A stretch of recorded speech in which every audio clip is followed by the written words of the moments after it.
Well, hello there, YouTube. Welcome back to Kramer's Garage. I'm Bob Kramer. Let's take a look at what we have in the garage today. This is a 1979 Goldwing. Some people have questioned whether this is actually a 79 or an earlier model because of the turn signals. So this is not a concourse restoration. The turn signals are not the original turn signals for this bike, and a lot of the finishes are not original, especially the paint. That orange paint was not a color that Honda used in 1979. But anyway, what we're doing today is we're going to change the rear tire. There's the new tire for it. So when you look at this tire, it appears to have pretty good tread on it still, but if you poke your thumbnail into it, you can tell that it's quite hard. And if you poke your thumbnail into the new tire, you can definitely tell the difference in how hard it is. So then the next thing you're going to do is look at the date code. So if you're not familiar with date codes on tires, look right here. This starts with the letters DOT for Department of Transportation, and then there's some other letters here that have different meanings you can look up. But right here, this part right here is the date code, and you can see it's 2701. That means that tire was made in the 27th week of 2001. So that tire is now 24 years old. And it's the durometer has gotten hard. It's not going to have the grip that you should have riding a motorcycle. When you lean into corners, especially on wet pavement, the tire has to have grip. And tires that are 20 years old just don't have the grip that they need to have. So in today's video, I'm basically going to show you how to remove the wheel from the bike. It's a little bit of a process. As far as actually mounting the tire, I've done other videos about mounting tires before, but I don't know if I've ever done an actual video about removing the wheel. So that's what we're going to do today, remove and reinstall the wheel.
side to get enough. Oh, there we go. Push it to the left.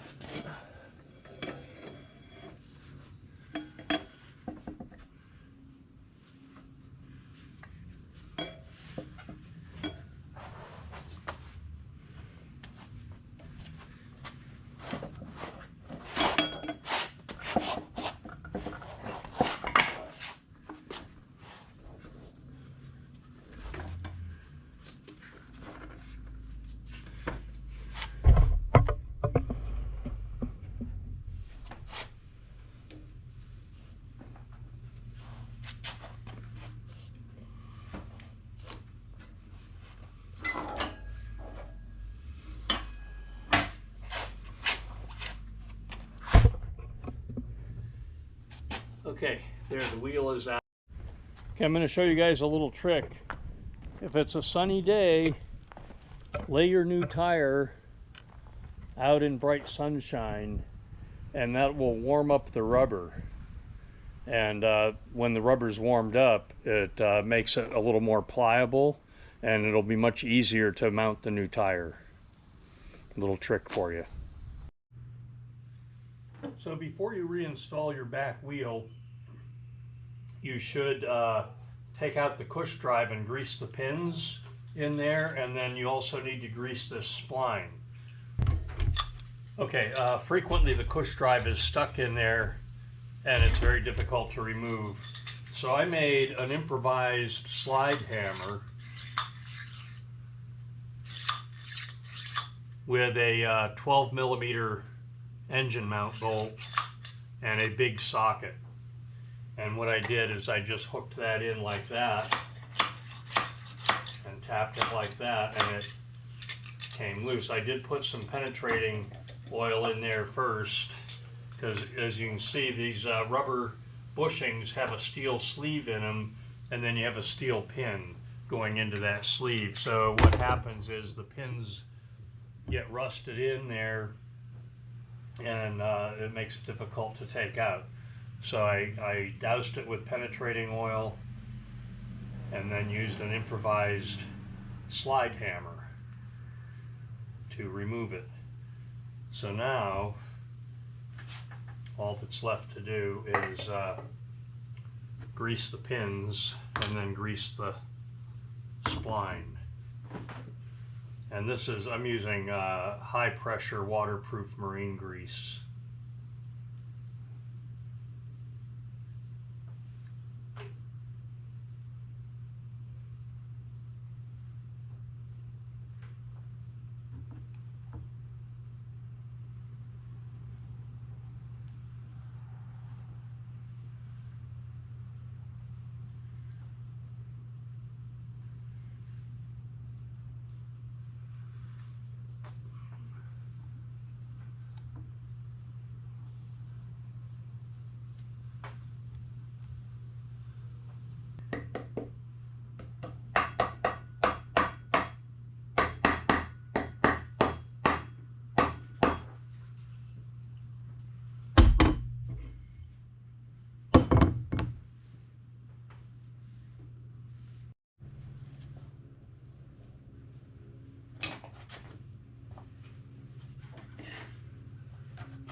Okay, so we're going to put a little bit of grease on this spacer.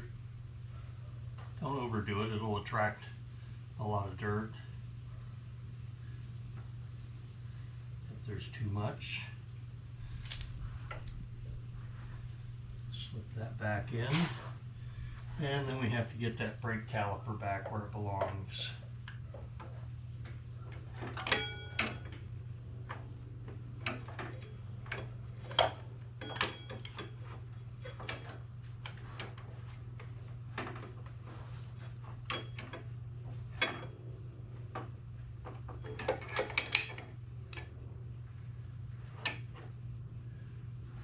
And this is a little bit easier if you completely remove the rear shock. However, it is a little more time consuming.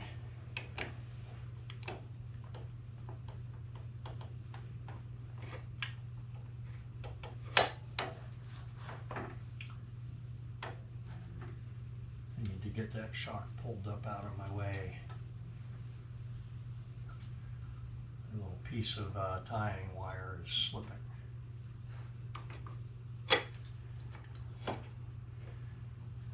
Okay, then we smear a little grease on the axle.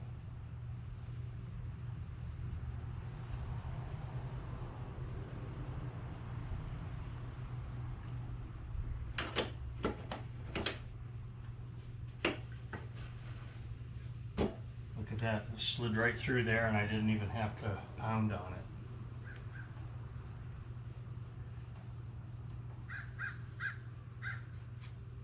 Wipe off the excess grease that oozed out, and then there's the brake stay bolt.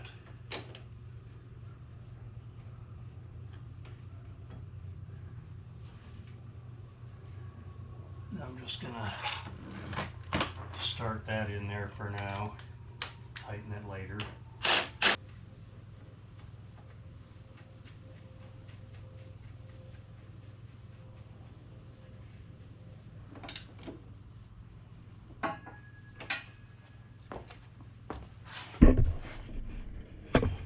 Okay, as you can see, I'm holding one side with a screwdriver, one end of the axle, while I tighten the other end, and I believe the torque spec on this is around 65 foot-pounds. The signal is going to be in the way of my torque wrench. Let's try it here.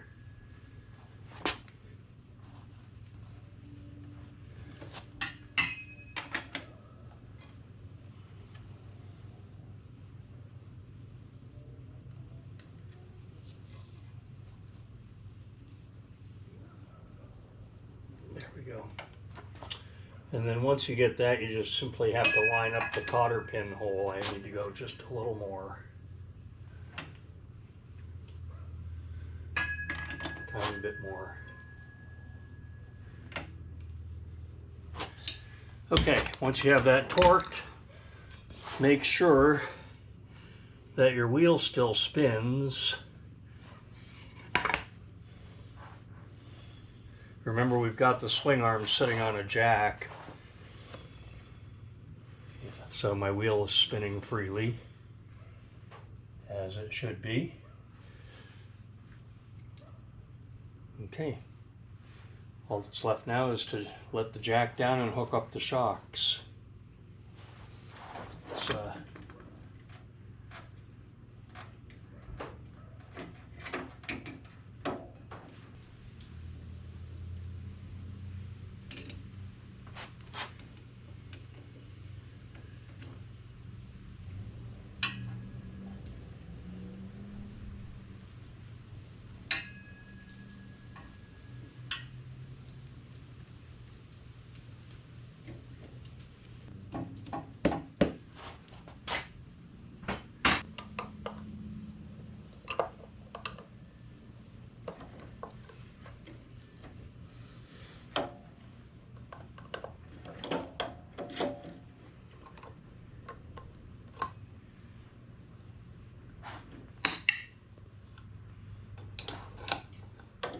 have to jack it up a little bit to line up the bolt.